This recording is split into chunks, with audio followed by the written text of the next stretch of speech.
adalah adanya pemberian kuasa dari Bapak Ibtu Rudiana kepada Herhati. Yang kedua adalah somasi terbuka untuk Dede Riswanto, Dedi Mulyadi, dan Liga Akbar. Kenapa kami sampaikan somasi terbuka? Karena kita tidak tahu alamat-alamat yang kami somasi. Dedi Riswanto di mana, Dedi Mulyadi di mana, Liga Akbar Cahyana di mana. Sehingga kita terbuka, nanti akan sampai, karena kan masing-masing udah punya lawyer ya. Alasannya mungkin Bu, kenapa?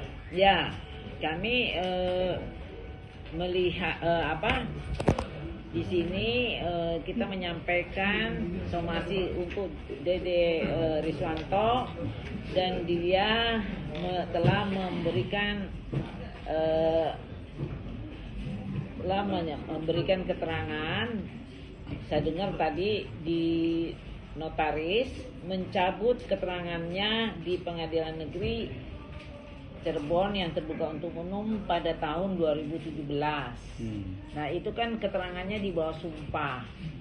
Dengan dia mencabut ini berarti dia telah memberikan keterangan palsu di bawah sumpah, pasal 242 KUHP. Dan kemudian dia juga menyatakan bahwa keterangannya ini adalah karena diarahkan dan skenario dari Ibtu Rudiana. Ini menimbulkan ujaran kebencian kepada klien kami, dan juga 242 dan juga ITE karena diwawancara melalui channel YouTube Kang Dedi Mulyadi, ya. Terus kemudian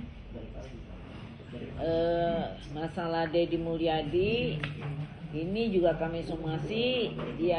Dia itu menjadi detektif dadakan, di mana dia mewawancarai macam-macam dan menyebar luaskan berita-berita yang tidak benar ini, ya. Jadi, dan kami waktu di Cirebon pernah juga memberi pemberitahuan supaya stop, jangan melakukan hal itu, tetapi tetap saja. Jadi kami minta supaya meluruskan keterangannya dan meminta maaf kepada Ibtu Rudiana dalam waktu 3x24 jam sejak hari ini. Kalau enggak, kita akan melakukan upaya hukum pidana, ya, sesuai. Dan kemudian Liga Akbar Cahyana ini hampir sama dengan Dede Riswanto, yang mana dia mencabut laporan keterangannya di bawah sumpah, dan kemudian dia juga telah menyudutkan klien kami seolah bahwa semua keterangan dia itu dia lakukan karena skenario dari klien kami, ya. Klien kami ini adalah saksi korban yang telah kehilangan dan atas anaknya dalam kesedihan dia korban. Nah, kemudian semuanya melalui wawancara di channel YouTube Kang Dedi Mulyadi. Jadi ini kita somasi untuk segera meluruskan fakta yang sebenarnya dan meminta maaf kepada Ibtu Rudiana. Tapi kalau tidak, berarti kita akan proses. Boleh saya izin, itu somasi itu emang dilayangkan karena dari Ibtu Rudiana sendiri atau memang dari? Ya, iya, memang permintaannya untuk meluruskan semua berita-berita hoax ini, dan sangat luar biasa kejamnya, ya. Dan itu juga berarti kan dia menyangkal dari dia kan memberi keterangan di persidangan dalam keadaan bebas di bawah sumpah. Kok sekarang bikin rekayasa seolah-olah diarahkan. Selama ini 8 tahun ngapain aja kalau memang diarahkan? Kan ini baru-baru aja gara-gara viral ini segala rupa, ya. Jadi kalau memang itu waktu dia di persidangan dia sudah bilang dong, orang terdakwa itu mencabut, ada 3 orang mencabut keterangannya di BAP itu, ya kan? Terdakwa loh, apalagi cuma saksi. Selama ini dia pasti kan hasil eksaminasi dari majelis hakim 3 orang, dari jaksa, dari lawyer ini kan, kalau dia memang diarahkan nggak bisa, karena dia bebas sendirian di bawah sumpah dia menjelaskan. Dan sudah 8 tahun tiba-tiba nongol nih karena ada viral begini. Jadi, dan itu tinggal pembuktian aja. Kalau kita laporin polisi kan tinggal pembuktian aja. Di mana pengarahannya? Karena dia di BAP bukan di Polres Cirebon, tetapi kan sudah pendalamannya di Polda Jabar. Itu tuh pangkatnya kan nggak tinggi, ya. Kalau di Polda Jabar tuh pangkatnya di Reskrimumnya Kombes. Jauh, mana bisa dia cawe-cawe gitu loh. Semua kewenangannya di Polda Jabar gitu. Ya, jadi itulah yang jadi kita bilang ini kalau mau bikin hoax atau mau bohong-bohong ada agak sedikit itulah.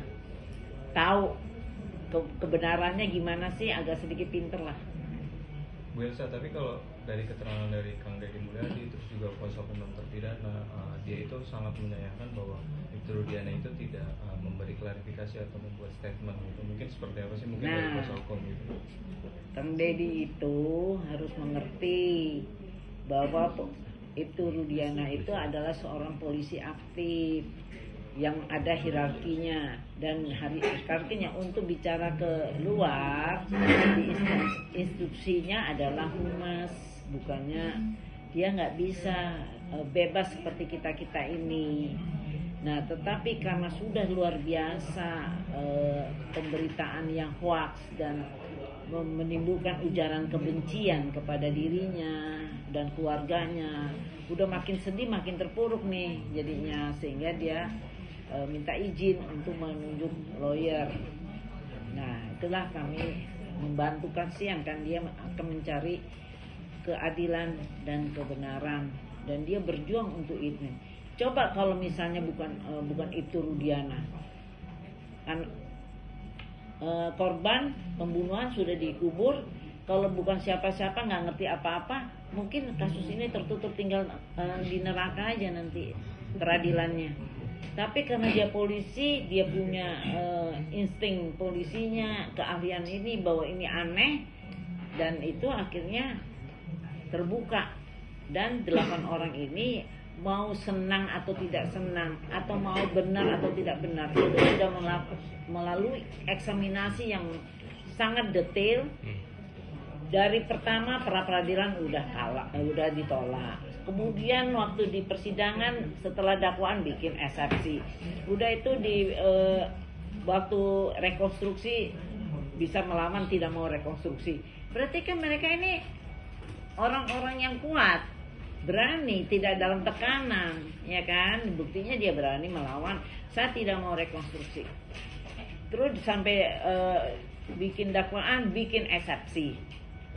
Ya, berarti kan ada lawyernya semua, jadi nggak bisa semena-mena polisinya. Terus kemudian waktu pemeriksaan dia cabut BAP, kan berarti bebas dong. Apalagi saksi Lingga Akbar dan saksi Dede Riswanto, terdakwa aja bisa cabut BAP. Memang BAP itu bukan sebagai barang bukti, itu hanya sebagai pengantar. Dan keterangan yang benar adalah keterangan di persidangan. Jadi keterangan Lingga Akbar dan keterangan Dede Riswanto adalah di persidangan di bawah sumpah. Sekarang dia cabut tuh, saya nggak ngerti cara berpikirnya. Dan dia berani mati, saya bilang. Bu Elsa, ini soal itu Rudiana ini yang sempat dikaitkan dengan Bandar Narkoba, ini tanggapannya. Nah, itulah yang kita luruskan. Dikaitkan apa? Emang dia kena apa? Karena pada saat itu ada kasus penangkapan narkoba besar itu, sempat seperti itu dan dikaitkan seperti itu. Nah, tanggapannya Bu Elsa sendiri seperti apa? Ya kan nggak ada kasusnya.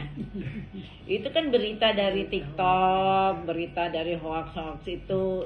karena dikaitkan dulu dia sebagai kayak kasat, bukan kasat ya, dia pangkatnya cuma itu kok bagian narkoba lah. Tapi bukan kasat ya, pangkatnya kan masih sekarang aja baru itu gitu. Ngepisnya gimana nih terhadap, kan ada anggapan seperti itu, apa nantinya akan melakukan tindakan hukum gitu, artinya Kalau orang yang bikin hoax ini kan kita sudah somasi 3-3, kita udah bikin pointers pihak-pihak yang akan kita proses ya. Karena itu kita harus ngumpulin dulu bukti-bukti mereka melakukan apa, tinggal kita lancarkan nanti. Kita somasi, kalau enggak kan memang perkap Kapolri, kalau dia melakukan medsos, melalui ITE, kita harus mensomasi dulu. Mensomasi, kalau menyatakan maaf ya udah selesai urusannya ya. Kalau kita masih mau maafkan. Tapi kalau misalnya cuek bebek ya udah. Kita lanjut gitu aja. Jadi yang kasus narkoba, kalau ada kasus narkoba itu penyidik narkobanya yang lebih tinggi dari Pak Rudiana udah prosesnya. Sekarang kasus apa itu kan omongan saya juga ngikutin si TikTok, bagaimana dihubung-hubungin, dan itu tidak benar. Itu kan asal ngomong aja. Begitu dicari sama polisi misalnya akun-akunnya mereka udah menang semua tuh. Dia kan kalau ini kan pada pansos, tapi pansos boleh-boleh aja sih kalau tidak mencelakakan orang lain, itu kan boleh aja. Artinya tidak ada hubungan sama sekali ya? Tidak ada. Apalagi Pak Rudiana bukan orang pejabat tinggi. Bu, terkait sudah ada, kan laporannya sudah ada nih ya dari Pak Rudiana kemarin, sudah ada laporan di Barreskrim. Sebagai tim kuasa hukum akan menanggapi seperti apa, Bu? Ya, bagus itu pertanyaannya. Jadi saya tadi kan sudah bertemu nih sama kuasa hukum yang pergi ke Barreskrim. Dan saya sudah langsung berhadapan dan saya sudah tanyakan, baru memberikan laporan. Tapi belum ada laporan polisinya. Belum diterima. Barreskrim itu saya perlu jelaskan. Kalau kita ngelapor di Polres, mungkin begitu kita lapor ada langsung dapat tanda lapornya, ya. Dengan ada tanda lapor berarti nanti diproses itu, nanti dibentuklah tim penyidiknya siapa, baru kita follow up ya. Itu di Polres. Tapi kadang-kadang di Polres juga nggak langsung, ya. Tapi kita anggaplah Polres itu bisa langsung. Dan kemudian seminggu kemudian sudah ada tim penyidik, baru ada panggilan untuk lidik, ya namanya lidik BAP segala rupa. Kalau kasus Barreskrim itu lain. Kalau kita melapor itu kita ngoceh-ngoceh kasih data bukti, nanti di tim itu melakukan analisa itu paling cepat seminggu, bisa 2 minggu, bisa 3 minggu. Tergantung kesibukan dari tim analisa. Dan nanti di situ keputusannya setelah dianalisa, bukan gelar ya. Gelar itu kalau sudah ada LP sayang. Jadi ini analisa, jika nanti dianalisa, oh ini memang ini kayaknya kewenangan Polres, akhirnya dilimpahkan di Polres.